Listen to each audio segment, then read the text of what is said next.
और जिस तरीके से उद्धव ठाकरे कहीं ना कहीं संघर्ष करते हुए दिखाई दिए, चाहे आप बात कर लीजिए जब बीजेपी के साथ थे तब भी, अब वो कांग्रेस के साथ आए हैं। अब सीटों को लेकर जिस तरीके से तनातनी मची है। उत्तर प्रदेश के बाद अब क्या महाराष्ट्र में सियासी हलचलें तेज हैं और उत्तर प्रदेश के बाद अब क्या महाराष्ट्र का सियासी समीकरण बन रहा है, उसे देखकर ये कहा जाए कि आने वाले वक्त में महाराष्ट्र में कुछ भी हो सकता है। क्योंकि हाल ही में स्वामी मुक्तेश्वरानंद जिन्होंने ये कहा कि उद्धव ठाकरे को मुख्यमंत्री बनना चाहिए, सीधे सीधे तौर पर उन्होंने ये कहा कि जो हिंदू हैं वो उद्धव ठाकरे को वोट भी दें। तो यहाँ पर ये देखा जा रहा है कि स्वामी जी की उद्धव ठाकरे से मुलाकात, महाराष्ट्र में जल्दी विधानसभा चुनाव भी होने वाले। इधर एक खबर यह भी आती है कि अजीत पवार के साथ कुछ नेता थे वो अब अपना पाला बदल रहे हैं। तो क्या एकनाथ शिंदे जो मौजूदा समय में मुख्यमंत्री हैं महाराष्ट्र के, उनकी सत्ता क्या डगमगा रही है? और अगर डगमगा रही है, आने वाले समय में उद्धव ठाकरे मुख्यमंत्री होंगे? इसी मुद्दे पर मेरे साथ बातचीत करने के लिए मेरे तमाम सहयोगी मौजूद हैं। एक एक करके जानेंगे महाराष्ट्र का सियासी समीकरण क्या कहता है और आने वाले वक्त में क्या उद्धव ठाकरे मुख्यमंत्री हो सकते हैं। सबसे पहले हमारे सहयोगी जो जुड़े हुए हैं, मेरा सवाल आपसे ये रहेगा कि महाराष्ट्र की जो स्थिति है उसे देखकर ये कहा जा रहा है कि उद्धव ठाकरे आने वाले वक्त में मुख्यमंत्री पद के दावेदार हो सकते हैं और काफी समय से उद्धव ठाकरे सोच भी रहे थे कि उन्हें सीएम पद की जिम्मेदारी मिले। और स्वामी मुक्तेश्वरानंद जिन्होंने कहीं ना कहीं ये बयान देकर कि उद्धव ठाकरे के साथ धोखा हुआ है, उद्धव ठाकरे के साथ जो विधायक थे उन्हें शिंदे रातों रात ले जाते हैं, वो मुख्यमंत्री बन जाते हैं। तो क्या महाराष्ट्र के विधानसभा चुनाव से पहले की तस्वीर पलट रही है? जी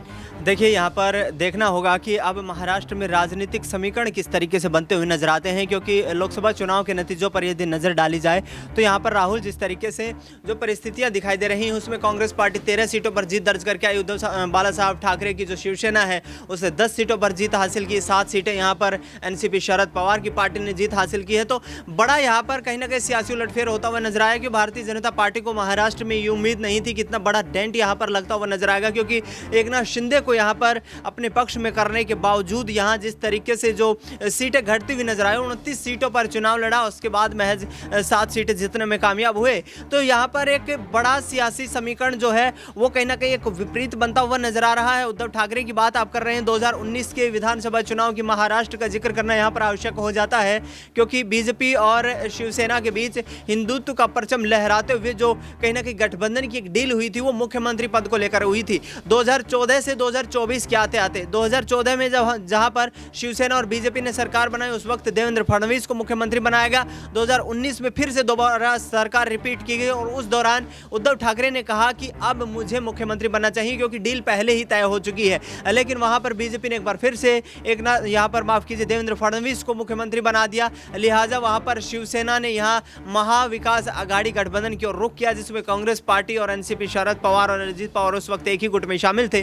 तो वहां पर सरकार बनाते हुए महाराष्ट्र के मुख्यमंत्री बनने का सौभाग्य उद्धव ठाकरे को प्राप्त होता है। लेकिन यह सरकार महज 1.5 साल तक चल पाती है और उसके बाद एकनाथ शिंदे 40 विधायकों को लेकर जो है बीजेपी के साथ सरकार बनाने का दावा ठोक देते हैं। लेकिन अब आने वाले वक्त में यहाँ पर जो परिस्थितियां हैं वो कहीं ना कहीं समानांतर नहीं रही हैं। क्योंकि एक एक कैबिनेट मंत्रालय की मांग यहाँ पर एकनाथ शिंदे गुट और अजीत पवार गुट की तरफ से की जा रही है। बीते दिनों यहाँ पर शरद पवार से अजीत पवार गुट के कई विधायकों ने मुलाकात भी की है और इसके साथ साथ 3 ऐसे नेता हैं जो पूर्व विधायक रहे हैं या वर्तमान में छोटी यहाँ पर नगर पंचायतों के यहाँ पर अध्यक्ष हैं, उन्होंने इस्तीफा दे दिया अजीत पवार के संगठन से। तो आगामी वक्त में बड़ा यहाँ पर उलटफेर होता हुआ नजर आ सकता है। महाराष्ट्र की राजनीति में परिवर्तन होता है तो ये बीजेपी के लिए एक बड़ा झटका होगा। क्योंकि शिवसेना और बीजेपी दोनों का एक ही आधार रहा हिंदुत्व की राजनीति और उस हिंदुत्व की राजनीति के दम पर ही महाराष्ट्र में विधानसभा चुनाव के दौरान परचम लहराना चाहेंगे।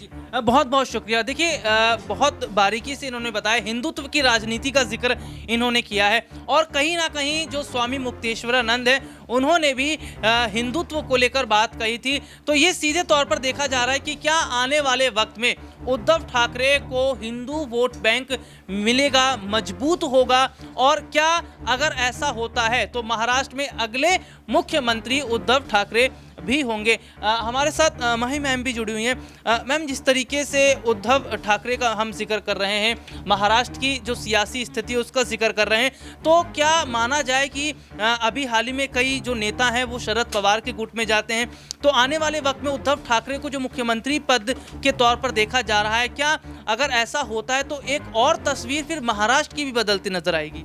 जी बिल्कुल, देखिए इसमें कोई दो राय नहीं है। और जिस तरीके से उद्धव ठाकरे कहीं ना कहीं संघर्ष करते हुए दिखाई दिए, चाहे आप बात कर लीजिए जब बीजेपी के साथ थे तब भी, अब वो कांग्रेस के साथ आए हैं, अब सीटों को लेकर जिस तरीके से तनातनी मची है, 125 और 15 सीटों की मांग करते हुए नजर आ रहे हैं। लेकिन क्या वाकई में अब देखना ये होगा कि कांग्रेस इतनी पार्टी पर, इतने सीटों पर उनको अपना वो देती है, समर्थन देती है या नहीं देती है। और वहीं शरद पवार जिस तरीके से 2019 में उन्होंने कमबैक किया था, 54 सीटों में से 44 सीटें उन्होंने जीत हासिल की थी, तो ऐसे में कहीं ना कहीं उनका जो पल्ला है एक तरफ देखा जाए तो भारी दिखाई दिया है। तो ऐसे में उद्धव ठाकरे के लिए मुश्किल खड़ी हो गई है कि उनको अपनी सरकार को बचाने के लिए अब क्या कांग्रेस का सहारा लेना पड़ेगा, या फिर शरद पवार के साथ वो सामंजस्य बना के चलेंगे, या फिर अकेले ही इस बार के विधानसभा चुनाव में आते हुए नजर आएंगे। ऐसे देखा जाए तो इस बार कहीं ना कहीं अच्छा प्रदर्शन उन्होंने किया था लोकसभा चुनाव में, लेकिन वो उतना उनके लिए बेहतर नहीं है। इस बार अगर सीएम की गद्दी पर वापस आना है तो कहीं ना कहीं बीजेपी को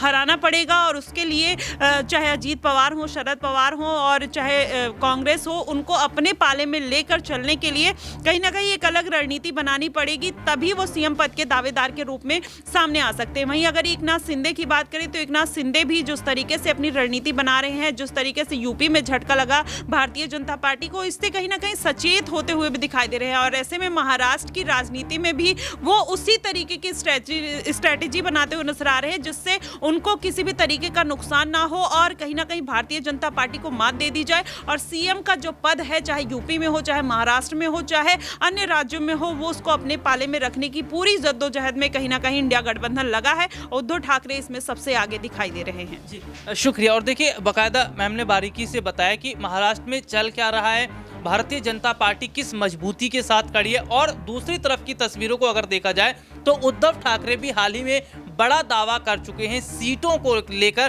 कि इतने से इतनी सीट आएगी। कांग्रेस पार्टी जो है वो 150 कुछ सीटें कह रही है, तो यहाँ पर उद्धव ठाकरे की तरफ से 115 सीटें कही जा रही है, 124 सीटें कही जा रही है। सिराज हमारे साथ मौजूद हैं। सिराज भाई, महाराष्ट्र की तस्वीरों को अगर हम देख रहे हैं जिस तरीके से, और अभी महाराष्ट्र का विधानसभा चुनाव भले ही दूर हो, लेकिन कांग्रेस ने ये तय कर लिया कि हमें इतनी सीटें मिलेंगी। उसके अलावा अगर मैं बात करूँ तो उद्धव ठाकरे की तरफ से भी कहा जा रहा है हमारे पास इतनी सीटें आएंगी।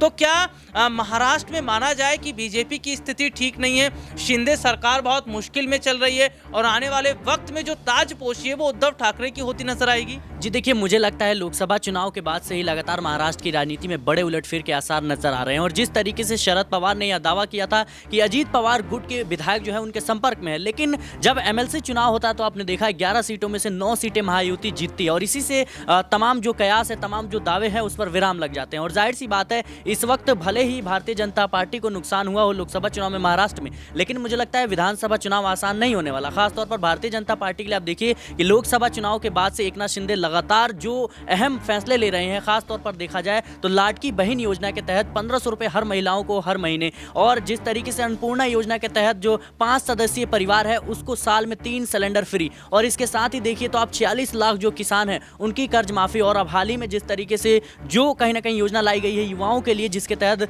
8 से 10 हज़ार रुपए उन्हें दिया जाएगा। तो मुझे लगता है ये तमाम जो चीजें हैं वो लोकसभा चुनाव के बाद से लागू हुई हैं, और जाहिर सी बात है इसका प्रभाव जो है युवा वर्ग पर पड़ने को मिलेगा, और साथ ही महिलाओं पर जो है काफी ज्यादा प्रभावित करेगा ये तमाम योजनाएं हैं। तो मुझे लगता है इसका जो वोट बैंक है वो एकनाथ शिंदे और भारतीय जनता पार्टी के खेमे में जरूर जाएगा, और आसान ये बिल्कुल भी नहीं होने वाला। और एकनाथ शिंदे भले ही कांग्रेस के साथ उन्होंने मिलकर चुनाव लड़ा, एनसीपी शरद पवार के साथ मिलकर चुनाव लड़ा, उसका फायदा भी हुआ लोकसभा चुनाव में, लेकिन विधानसभा चुनाव मुझे लगता है कि ज्यादा कुछ कमाल नहीं कर पाएंगे। जी बहुत बहुत शुक्रिया। और देखिए, हमारे तो जो तमाम सहयोगी हमारे साथ जुड़े थे उन्होंने ये बताया कि महाराष्ट्र में कितना बड़ा फायदा बीजेपी को होगा, उद्धव ठाकरे को कितना फायदा होगा और तमाम विपक्षी पार्टियों को कितना फायदा होगा। लेकिन एक बात तो है कि महाराष्ट्र विधानसभा चुनाव से पहले की जो तस्वीर निकल कर सामने आई है वो ये है कि आने वाले वक्त में उद्धव ठाकरे एक बड़ी पोजीशन में जरूर दिखते नजर आएंगे और साथ ही साथ वोट बैंक जो है पहले के मुकाबले और